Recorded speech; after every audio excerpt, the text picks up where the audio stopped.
ও ইনকলাব মঞ্চের মুখপাত্র শরীফ ওসমান হাদী আর আমাদের মাঝে নেই। ইন্না লিল্লাহি ওয়া ইন্না ইলাইহি রাজিউন। কিছুক্ষণ আগে সিঙ্গাপুরের পররাষ্ট্রমন্ত্রী ভিভিয়ান বালাকৃষ্ণন আমাকে টেলিফোনে এই হৃদয় বিদারক সংবাদটি জানিয়েছেন। ফেসিবাদ ও আধিপত্যবাদ বিরোধী সংগ্রামের এই অমর সৈনিককে মহান রব্বুল আলামিন শহীদ হিসেবে কবুল করুন, এই দোয়া করি। আমরা সবাই মিলে এই দোয়া করি। শরীফ ওসমান হাদীর এই অকাল মৃত্যুতে আমি গভীর শোক ও দুঃখ প্রকাশ করছি। তার প্রয়াণ দেশের রাজনৈতিক ও গণতান্ত্রিক পরিসরে এক অপূরণীয় ক্ষতি। আমি তার রুহের মাগফিরাত কামনা করছি এবং শোক সন্তপ্ত স্ত্রী, পরিবারের সদস্যবৃন্দ, স্বজন ও সহকর্মীদের প্রতি গভীর সমবেদনা জানাচ্ছি। শহীদ ওসমান হাদীর স্ত্রী ও একমাত্র সন্তানের দায়িত্ব সরকার গ্রহণ করবে।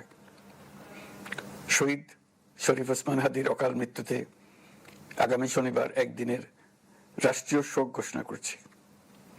এই উপলক্ষে শনিবার দেশের সব সরকারি, আধা সরকারি, স্বায়ত্তশাসিত প্রতিষ্ঠান, শিক্ষা প্রতিষ্ঠান সহ সরকারি বেসরকারি ভবন এবং বিদেশে বাংলাদেশ মিশনগুলোতে জাতীয় পতাকা অর্ধনমিত থাকবে।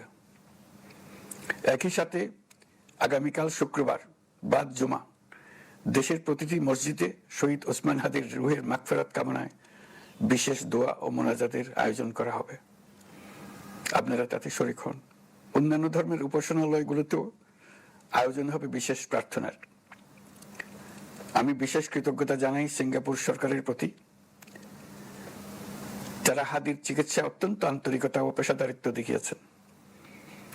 বিশেষ করে সিঙ্গাপুরের পররাষ্ট্রমন্ত্রী ভিভিয়ান বালাকৃষ্ণন, যিনি একই সঙ্গে একজন বিশিষ্ট চিকিৎসক, তার প্রতিও তিনি নিজে হাদীর পরিচর্যা করেছেন, আমাকে নিয়মিত চিকিৎসা সম্পর্কে খোঁজ খবর দিয়েছেন। এই নৃশংস হত্যাকাণ্ডের সঙ্গে জড়িত সকল অপরাধীকে দ্রুত আইনের আওতায় আনা হবে এবং তাদের বিরুদ্ধে সর্বোচ্চ শাস্তি নিশ্চিত করা হবে। এই বিষয়ে কোনো ধরনের শৈথিল্য দেখানো হবে না। বিপ্লবী রক্তে উজ্জীবিত এই তরুণ নেতা ওসমান হাদী ছিলেন প্রতিবাদের অনন্য প্রতীক। তার কর্মের মধ্য দিয়ে তিনি শুধু প্রতিবাদ নয়, দেশপ্রেম, ধৈর্য ও দৃঢ়তার অনন্য দৃষ্টান্ত রেখে গেছেন। আমি দেশের সকল নাগরিকের প্রতি আন্তরিক আহ্বান জানাচ্ছি, আপনারা ধৈর্য ও সংযম বজায় রাখুন। আইন শৃঙ্খলা রক্ষাকারী বাহিনী ও সংশ্লিষ্ট সংস্থাগুলোকে পেশাদারিত্বের সঙ্গে তদন্ত কার্যক্রম পরিচালনা করে সুযোগ দিন। রাষ্ট্র আইনের শাসন প্রতিষ্ঠায় সম্পূর্ণরূপে প্রতিশ্রুতিবদ্ধ। আমি আবারও স্পষ্টভাবে বলতে চাই, ওসমান হাদী ছিলেন পরাজিত শক্তি ফ্যাসিস্ট সন্ত্রাসীদের শত্রু। তার কণ্ঠ স্তব্ধ করে বিপ্লবীদের ভয় দেখানোর অপচেষ্টা সম্পূর্ণভাবে ব্যর্থ করে দেন। ভয়, সন্ত্রাস কিংবা রক্তপাতের মাধ্যমে এদেশের গণতান্ত্রিক অগ্রযাত্রা কেউ থামাতে পারবে না। আমরা এখন গণতান্ত্রিক উত্তরণের চূড়ান্ত পর্যায়ে উপনীত হয়েছি। শহীদ হাদী ছিলেন এই প্রক্রিয়ার অবিচ্ছেদ্য অংশ। তার একান্ত ইচ্ছা ছিল আসন্ন নির্বাচনে প্রতিদ্বন্দ্বিতা করে নতুন বাংলাদেশ বিনির্মাণের পরবর্তী ধাপে সক্রিয় ভূমিকা রাখা। অত্যন্ত দুঃখের বিষয়, তার এই মহতী ইচ্ছা অপূর্ণ রয়ে গেল।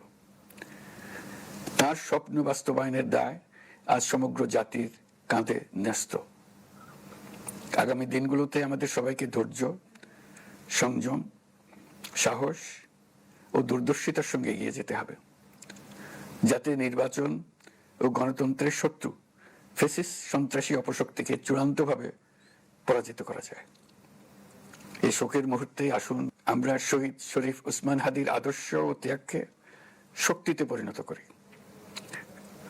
ধৈর্য ধারণ করি, অপপ্রচার ও গুজবে কান না দিই এবং যে কোনো হঠকারী সিদ্ধান্ত থেকে বিরত থাকে।